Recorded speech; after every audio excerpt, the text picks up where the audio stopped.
জাতীয় নাগরিক party NCP নেতা হাসনাত আব্দুল্লাহর হেফাজত ইসলামের সমাবেশে উপস্থিতি এবং নারী বিষয়ক সংস্কার কমিশনের প্রতিবেদন নিয়ে তার মন্তব্য রাজনীতিতে বিস্তর বিতর্ক তৈরি করেছে।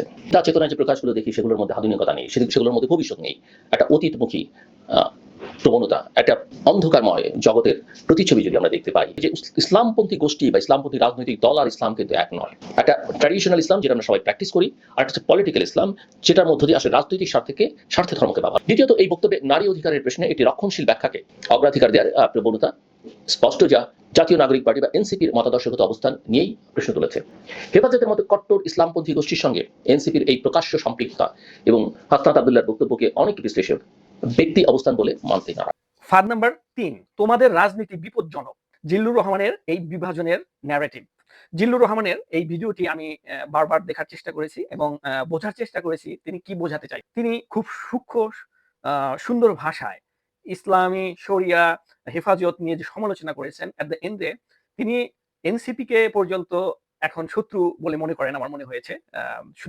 শুধুমাত্র হাসনাত আব্দুল্লাহর হেফাজতের ডেমনস্ট্রেশনে অংশগ্রহণ করার কারণে এবং তার যে বক্তব্যটি তিনি দিয়েছেন ডক্টর ইউনূসকে উদ্দেশ্য করে, যেন তারা হেফাজতের বা ধর্মীয় নেতাদের সাথে ব্যাপারটা নিয়ে কথা বলে, নারী কমিশনের যে সংস্কার প্রস্তাবগুলো এসেছে সে বিষয়ে, শুধু এই কারণেই তিনি যে ধরনের সমালোচনা করেছেন এনসিপি কে এবং তাদের রাজনৈতিক ন্যারেটিভ নিয়ে। আর একজন সাংবাদিকের কাজ কি?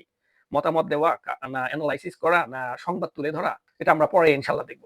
তিনি প্রথমেই খুব চতুরভাবে, সূক্ষ্মভাবে ট্র্যাডিশনাল ইসলাম এবং রাজনৈতিক ইসলাম বলে একটা বিভাজন তৈরি করার চেষ্টা করলেন।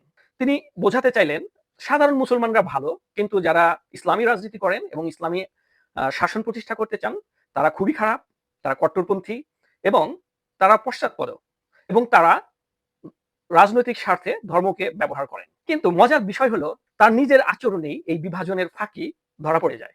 তিনি বলেন একটা ট্র্যাডিশনাল ইসলাম যেটা আমরা সবাই ফলো করি, কোট আনকোট, কিন্তু তার পুরো ভিডিওটি দেখলে কোথাও একবারও ট্র্যাডিশনাল ইসলামের অংশ সালাম দেননি। আপনাদের স্বাগত জানাই আমার আলোচনা শুনবার জন্য।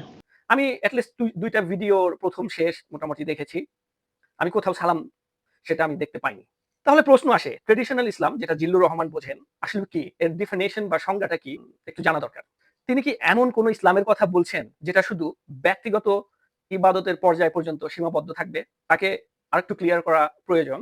এভাবেই তিনি নিজের সুবিধা মতো একটি সংজ্ঞা তৈরি করে ইসলামকে রাজনীতি থেকে বিচ্ছিন্ন করতে চান এবং সূক্ষ্মভাবে মুসলমানদের মধ্যে একটা বিভেদ তৈরি করতে চান।